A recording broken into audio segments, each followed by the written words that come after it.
The crack echoed across the frozen lake like a gunshot. I watched from the cabin window as my son Christopher disappeared through the ice, and his fiancée Olivia just stood there. Didn't scream, didn't run for help, just stood there with her phone in her hand, watching him struggle in the black water below. I'm 65 years old. I survived cancer 3 years ago. The treatments left me with nerve damage in my legs. I can't run anymore, not like I used to. But in that moment, I moved faster than I had in years. My walking stick hit the floor, and I was out the door, screaming for help, my bad leg dragging behind me. By the time I reached the lakeshore, Christopher had been under for almost a minute. Olivia finally turned to me, her face a perfect mask of shock and horror. "Robert!" "Oh my God, Robert, the ice just gave way. I tried to grab him, but call 911, I shouted, dropping to my knees at the ice edge. The hole was maybe 20 feet from shore, right where the creek feeds in. Even I knew that was the thinnest spot on the whole lake. "I already did," she said, holding up her phone. "They're coming. They said not to go in. It's too dangerous." But I wasn't listening. I was watching the dark water, praying to see Christopher's head break the surface. Nothing. Just black water and broken ice chunks, bobbing in the hole. It was old Frank Kowalski, the ice fisherman from 2 cabins down, who saved my son's life. He'd heard my screams and came running with his rescue gear, the kind serious winter fishermen keep on hand. He had Christopher out in 3 minutes, but those were 3 minutes that felt like 3 lifetimes. Christopher wasn't breathing when they pulled him out. Frank started CPR immediately, while I held my son's frozen hand, and Olivia stood there, still on her phone, supposedly talking to emergency services. But I noticed something. She wasn't crying, her hands weren't shaking, and when she looked at Christopher's blue lips and frozen skin, there was something in her eyes that made my blood run colder than the January wind cutting across that lake. The ambulance took 40 minutes to reach us. Winter roads in the Rockies don't cooperate with emergencies. By then, Frank had gotten Christopher breathing again, but he was hypothermic, unresponsive, and his hands looked wrong. Too white, too stiff. At the hospital in Canmore, the doctors worked for 6 hours. I sat in that waiting room, still in my wet clothes, watching Olivia pace and make phone calls. She'd changed into dry clothes from the cabin. When did she have time to do that? Christopher's best friend Michael showed up, then Christopher's business partner David, then Christopher's ex-girlfriend Sarah, who Christopher had dated before meeting Olivia 2 years ago. Everyone came, except the one person I thought should have been there. Olivia's father, Gerald. He'd been at the cabin that morning, had breakfast with us, then said he needed to drive back to Calgary for a business meeting. Left an hour before Christopher went through the ice. The doctor finally came out around midnight. Christopher would live. But his hands, 8 minutes in freezing water, had done severe damage. Severe frostbite. They'd saved his fingers, but the nerve damage was extensive. He might never have full function again. "Can he sign documents?" Olivia asked. That was her first question. Not when can I see him, not will he recover. Can he sign documents? The doctor looked puzzled. He's sedated right now. In a few days, maybe, depending on the swelling but theoretically, Olivia pressed, if we needed him to sign something important, medical decisions or business documents, he could do that, right? I stared at her. My son was lying in a hospital bed, might never play piano again. He'd been learning for our late wife's memory, and she was asking about signatures. "Miss," the doctor said carefully, "your fiancé has been through severe trauma. His recovery is going to take months, possibly years. Right now, I'm concerned about infection, nerve death, and psychological trauma." Documents can wait. Something flickered across Olivia's face. Annoyance? Frustration? She caught me watching and rearranged her expression into concern. "Of course, you're right. I'm not thinking clearly." The shock, but she was thinking clearly. Too clearly. They let me see Christopher around 2 a.m. He was awake, groggy from painkillers, his hands wrapped in thick bandages. He tried to smile when he saw me. "Dad," he whispered. "Olivia okay?" "That's my son. Nearly died, and he's asking about the woman who stood there watching him drown." "She's fine," I said, pulling a chair close. "Christopher, what happened out there?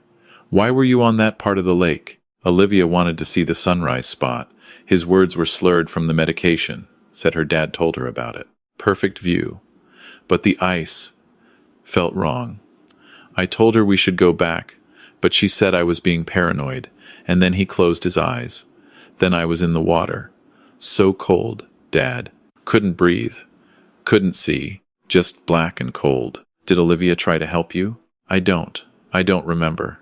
Everything after hitting the water is blank. He opened his eyes, and they were filled with tears.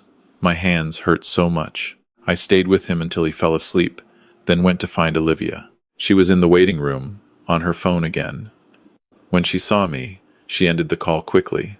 Robert, thank God. How is he? He'll live. No thanks to, I stopped myself. I'm not usually a suspicious man. I ran a property development company for 40 years, and you don't succeed in that business without learning to trust your instincts. But you also don't succeed by making accusations without proof. He'll live, I said again. Oh, Robert. She came forward like she might hug me, then seemed to think better of it. I was so scared. It happened so fast. 1 second we were walking, and the next I should have been able to do more. I should have. You called 911, I said. You did what you could. Did I? She looked at me, and for just a second, her mask slipped. There was something calculating in that look, something cold. Then it was gone, replaced by tears. I keep thinking, what if Frank hadn't been there? What if Christopher had died? We were supposed to sign the transfer papers this weekend. Now, I don't know what. She caught herself. Sorry, that's not important now. What's important is Christopher recovering. The transfer papers. There it was again. My son was taking over my company. $12 million in property development across Alberta and British Columbia. We'd spent 3 months with lawyers, drawing up the papers. Christopher had earned it, worked in the business since he was 22, learned every aspect, brought in major clients. He was ready. The plan was to sign everything this weekend at the cabin. Family tradition. My father had transferred the business to me at the same cabin, in front of the same fireplace. Christopher wanted to do the same, with Olivia there as witness. They were planning to marry in June, but now Christopher couldn't sign anything. His hands were too damaged. We should get some rest, I told Olivia. Long day tomorrow. Actually, she said, I was thinking. Christopher can't sign the original documents now, but maybe he could do a power of attorney? Let me handle the business transition while he recovers? I have my MBA. I've been helping with the company strategy for months. And no. No? My son is sedated in a hospital bed. We're not making any legal decisions tonight. Her jaw tightened. Of course. You're right. I'm just trying to help. The Riverside project bid is due next week. And if we don't, I'll handle the Riverside bid. I haven't been retired that long. She smiled, but it didn't reach her eyes. Of course. Thank you, Robert. I'll go back to the cabin. Let you stay with Christopher. Gerald coming back? My father? No. He's snowed in Calgary. Roads are closed. Why? Just wondering. Seemed odd he left right before. Everything. Business calls, she said lightly. You know how it is. I'll see you tomorrow. After she left, I sat in the waiting room and pulled out my phone. Did something I'm not proud of. Checked Christopher's location history, we share it, for safety when someone's in the mountains. Traced back his movements from the morning. Christopher and Olivia had walked to the lake at 7:15 a.m. They'd stood at the thin ice spot for 6 minutes before Christopher fell through. 6 minutes. What were they doing for 6 minutes at a spot where the ice was obviously unsafe? I opened my laptop, always keep it with me, old habits, and started searching. Olivia Grant, Calgary, brought up her LinkedIn. MBA from Haskayne School of Business, U of C. Worked at 3 different investment firms, never staying longer than 18 months. Before that, interesting. Very interesting. Engaged twice before. Once to a real estate developer in Vancouver named Peter Chen. He died in a skiing accident in Whistler 3 years ago, before they could marry. And before that, engaged to an oil executive named James Morrison. He died in a boating accident off Vancouver Island 4 years ago. Also before they could marry, 2 dead fiancés, both wealthy, both dying in accidents right before marriage. I looked up Peter Chen's obituary. He'd been 35, left behind a $6 million estate. The obituary mentioned he was survived by his mother and his fiancée, Olivia Grant. No mention of who inherited the estate, but I knew how to find that out. I called my brother. Thomas and I hadn't spoken in almost 10 years. We'd had a falling out over our mother's estate, stupid. In retrospect, he'd wanted to sell her house in Edmonton. I'd wanted to keep it. We'd both said things we couldn't take back. He'd moved to Victoria, retired from his forensic accounting practice, and we'd exchanged Christmas cards, but nothing more. He answered on the fourth ring, his voice thick with sleep. "Robert, it's 3 in the morning. Someone better be dead or dying. Christopher almost died today. And Tom, I think someone tried to kill him." There was a pause. Then, "Tell me everything," I told him. The ice, Olivia's reaction, the power of attorney suggestion, the dead fiancés. Tom was quiet for a long minute. Then, Olivia Grant. I remember that name. Peter Chen case. I consulted on the estate settlement. His mother tried to contest the inheritance distribution. Claimed Olivia had manipulated Peter into changing his will 2 weeks before he died. Case was dropped insufficient evidence. But Robert, the mother's forensic accountant, found something interesting. Peter had taken out a $2 million life insurance policy, naming Olivia as beneficiary. Taken it out 3 months before his death. My stomach turned. And James Morrison? Give me 10 minutes. He called back in 8. James Morrison. Died 4 years ago. Oil executive. Estimated net worth, $8 million. Also had recently taken out life insurance. Also naming Olivia Grant as beneficiary, $3 million policy. His death was ruled accidental boat motor malfunction, carbon monoxide leak. But his sister told police she thought something was wrong. James had been a careful man, religious about boat maintenance. Motor was only 6 months old. What happened? Investigation went nowhere.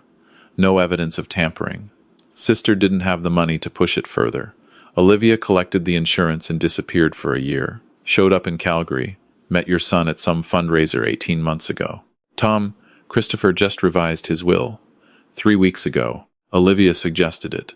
Said they should both have their affairs in order before the wedding. He left everything to her if he dies before the marriage. Christ, Robert. And there's more. Olivia's father, Gerald Grant. He was at the cabin this morning. Left an hour before Christopher went through the ice. Said he had a business meeting in Calgary. Let me look into Gerald. Meanwhile, you need to do something for me. How many security cameras do you have at that cabin? I thought about it. 4 exterior. I installed them last year after some break-ins in the area. 1 on each side of the cabin. Does one point toward the lake? The north camera. It's motion-activated, solar-powered, records to a cloud server. Robert, I need you to check that footage. Right now. Check the morning of the incident. Check the night before.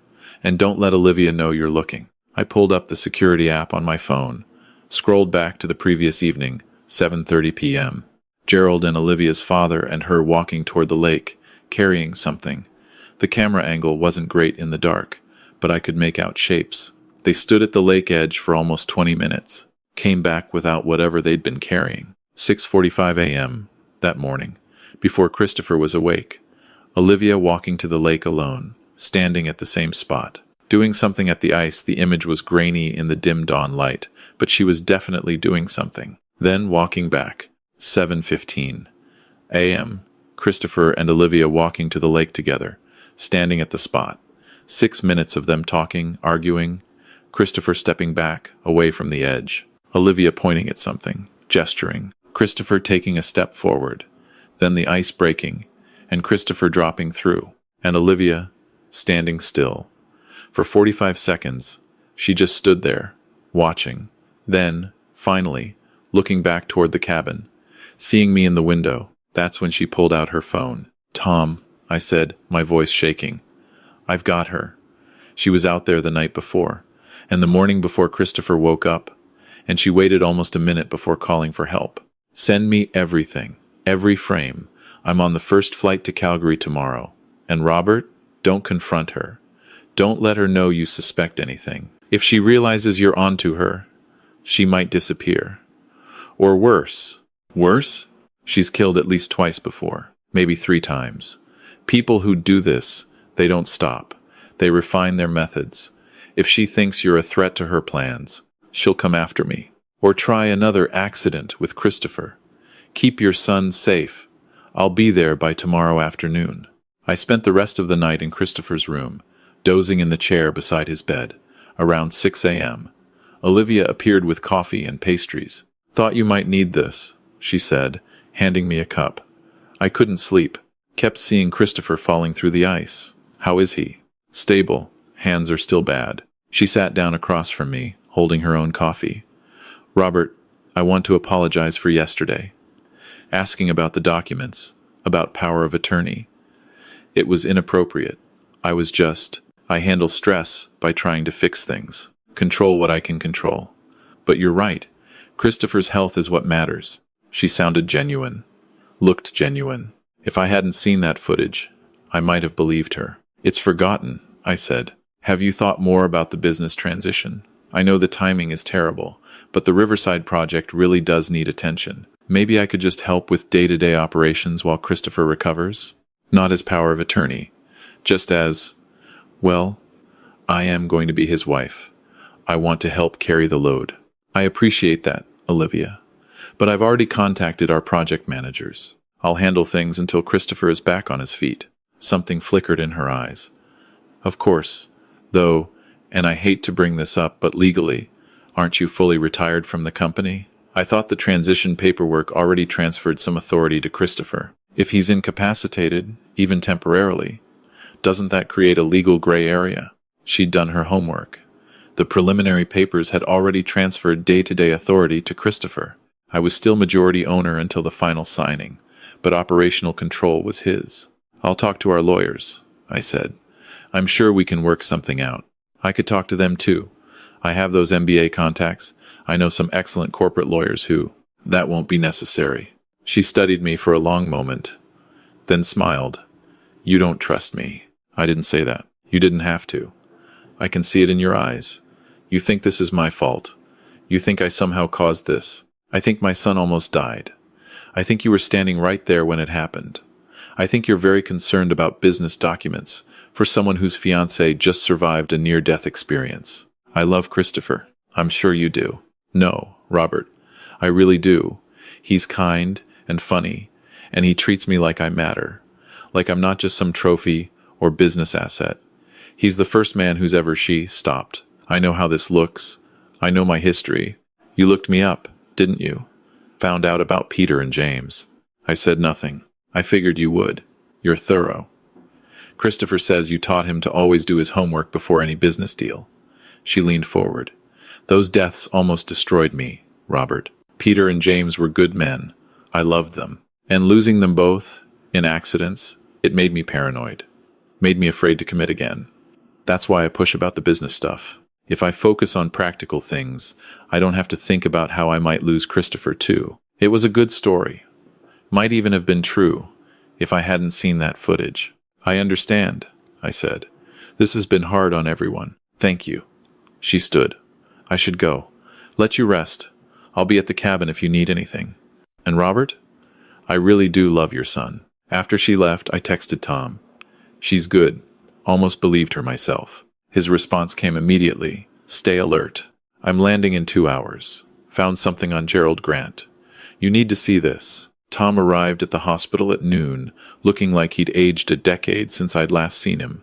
Gray hair, deep lines around his eyes.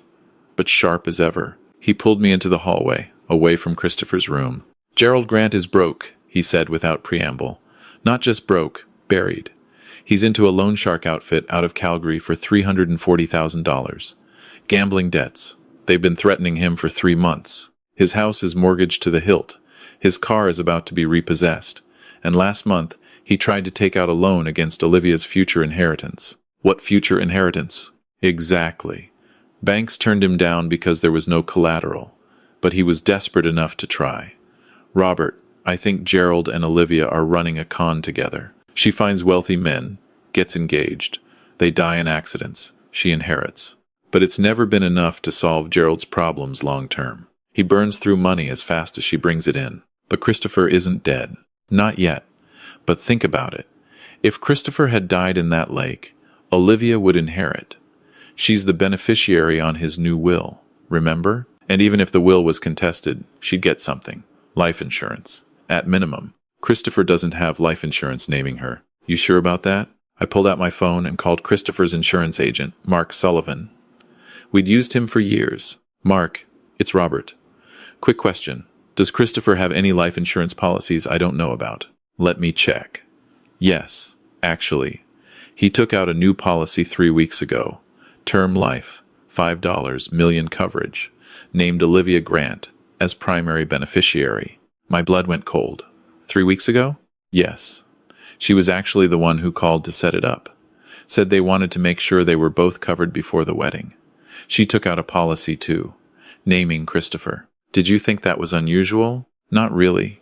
Lots of couples do it. Protection for each other. Is there a problem? No problem. Thanks, Mark. I turned to Tom. $5 million policy, taken out 3 weeks ago. Right after Christopher revised his will. She was setting it up. The will, the insurance. And when you decided to transfer the business this weekend at the cabin, isolated location, winter conditions, dangerous ice, she saw her opportunity. Gerald weakens the ice the night before. Olivia scouts it in the morning, makes sure it's ready, then convinces Christopher to walk out there, but it didn't work. Christopher survived, which means she'll try again. Robert, your son is lying in a hospital bed with limited mobility and compromised awareness from pain medication. She has access to him. She's his fiancée. If something happened, another accident, we need to tell the police. Tell them what? That Olivia stood still for 45 seconds before calling 911? That she took out life insurance? That her father has gambling debts? None of that is proof of attempted murder. The security footage shows her walking to the lake, but you can't see what she's doing. A good lawyer would tear it apart. So what do? Tom smiled grimly. We investigate, properly. We build a case that can't be torn apart. And we do it before she realizes we're onto her. How? I still have my forensic accounting license. I still have contacts in law enforcement. And I've spent the last 10 years consulting on cold cases. Trust me, Robert. We're going to get her. We started that afternoon. Tom pulled financial records on Olivia and Gerald, bank statements, credit card transactions, loan applications. He found shell companies, cash transactions, regular payments from Olivia to her father that she'd tried to disguise as business investments. I contacted the families of Peter Chen and James Morrison. Peter's mother, Helen, agreed to talk. She was in Vancouver, so we did a video call. I knew something was wrong, Helen said, her voice still raw with grief after 3 years. Peter was excited about getting married, but scared too. He said Olivia was pressuring him about his will, about life insurance. He thought she was just being practical, but it made him uncomfortable. Then, 2 weeks before he died, he changed everything, left her almost everything. He called me that night, said they'd had a long talk about trust and partnership. He sounded, I don't know, like he was trying to convince himself. Did you investigate after he died? I tried. Hired a private investigator, forensic accountant. Found some suspicious patterns, but nothing provable. The ski resort said Peter had gone off-piste, ignored warning signs. They ruled it an accident. No one would listen to me when I said Peter was an expert skier, that he wouldn't take stupid risks. And Olivia, she played the grieving fiancée perfectly. Even I almost believed her. James Morrison's sister, Catherine, told a similar story. James was a cautious man. He checked that boat motor himself every time before taking it out, for it to malfunction, for there to be a carbon monoxide leak. It didn't make sense. But the insurance company ruled it accidental death, paid out, and that was that. I couldn't afford to keep investigating on my own. What was Olivia like? I asked. Charming, beautiful, smart. She seemed genuinely devastated, cried at the funeral. But afterward, she disappeared. Didn't stay in touch. Didn't seem interested in preserving James's memory. Just took the money and vanished. Tom compiled everything into a document. Financial records showing Olivia's pattern of inheritance. Witness statements from the previous families. The security footage. Christopher's sudden will change and life insurance policy. Gerald's debts.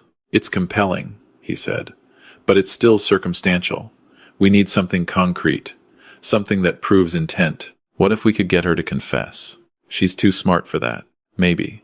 But she doesn't know we've already figured it out. What if we gave her another opportunity? Tom looked at me. You want to set a trap? Christopher is going to be in this hospital for at least another week. What if we let Olivia think she still has a chance to get what she wants? Let her make another move.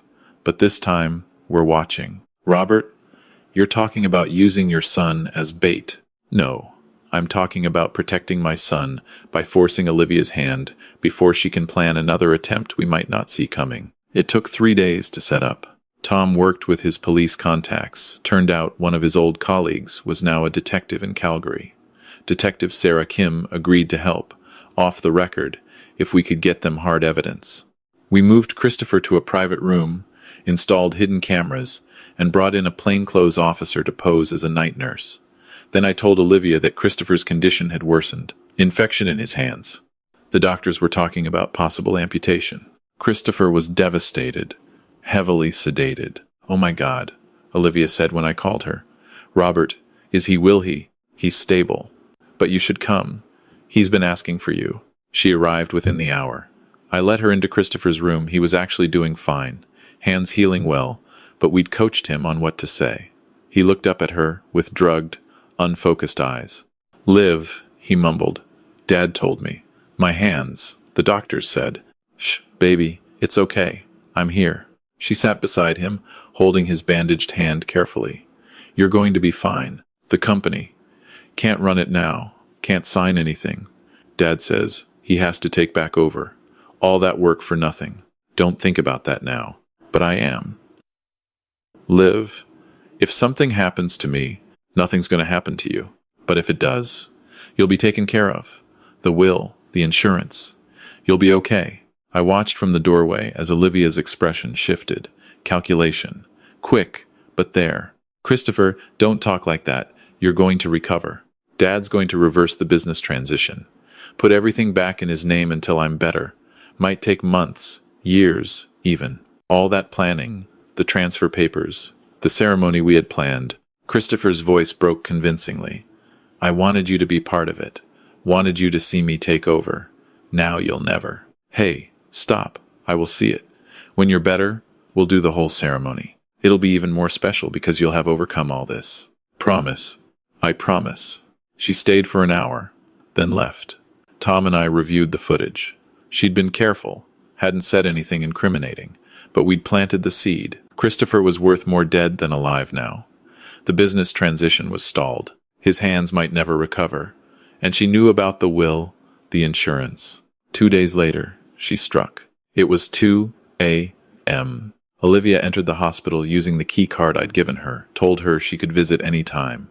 She went straight to Christopher's room. The plainclothes officer was in the hallway, watching through the camera feed. Olivia stood over Christopher's bed for a long minute. Then she pulled something from her bag. A syringe. The officer and Detective Kim burst in before she could use it. Olivia spun around, syringe in hand. Mrs. Grant, put that down, Detective Kim said. Christopher needed his pain medication. The nurse said I could. That's not pain medication, Tom said, stepping in from the hallway. We already had it tested. You've been carrying that syringe for 3 days. It's filled with potassium chloride. Injected into his IV line, it would have caused cardiac arrest. Would have looked like complications from the hypothermia. Olivia's face went white. I don't know what you're talking about. We know about Peter Chen, I said. We know about James Morrison. We know about the life insurance policies, your father's debts, the weakened ice at the cabin. We have footage of you at the lake the night before Christopher fell through. We have footage of you waiting 45 seconds before calling for help. We have financial records showing payments from you to your father. And now we have you, attempting to murder my son with a lethal injection. She looked at the syringe in her hand. At the police. At me. And something in her snapped. You should have just let him sign the papers, she said. Her voice was different now, colder. At the cabin, before the ice. That was the plan. He signs over the business. We get married. I wait a few years. Then another tragic accident. But no. You had to insist on the family ceremony. The perfect moment.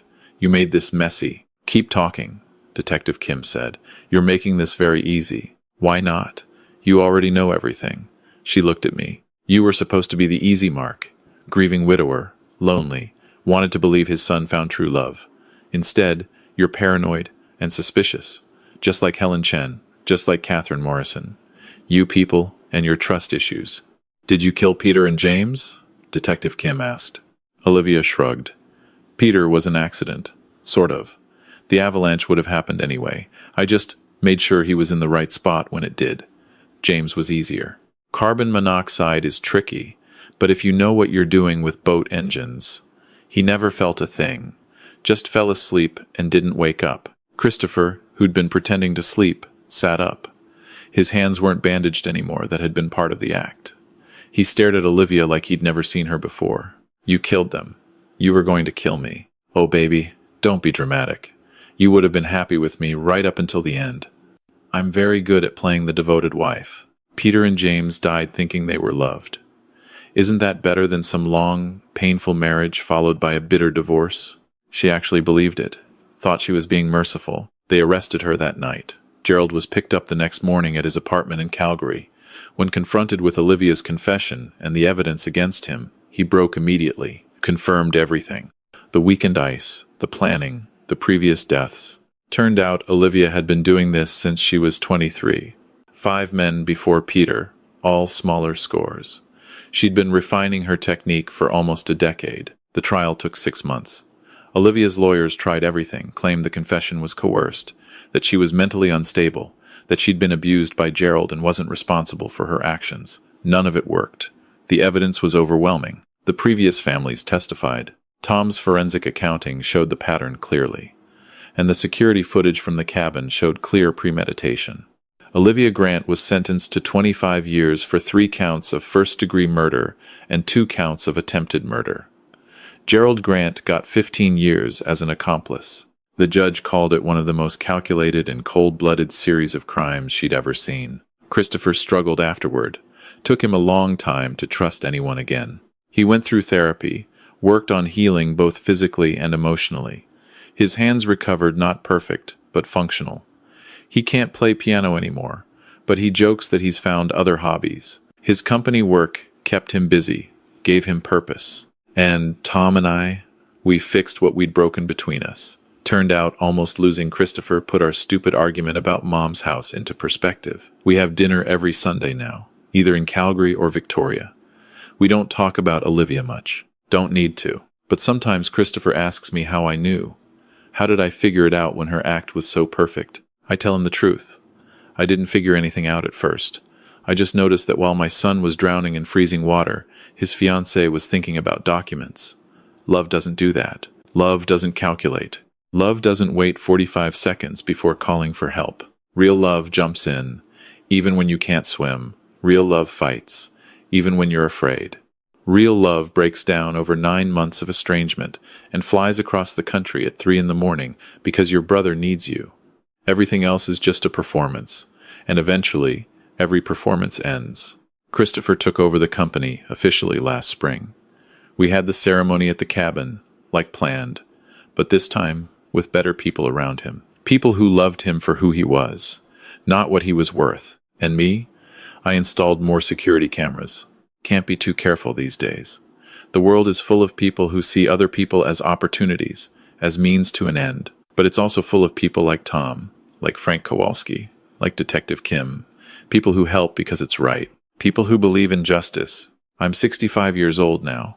Survived cancer, nearly lost my son, rebuilt a relationship with my brother. I've learned that the people who hurt you most are often the ones you invite closest. But I've also learned that family isn't just blood. It's the people who show up at 3 in the morning. The people who fight for you when you can't fight for yourself. And sometimes, the people you've underestimated, the retired father with a cane, the estranged brother with a calculator, are the most dangerous enemies a predator can face. Because we have something Olivia never understood. We have everything to lose, and we'll do whatever it takes to protect it. That's not revenge. That's not justice, even. That's just love, the real kind, the kind worth fighting for.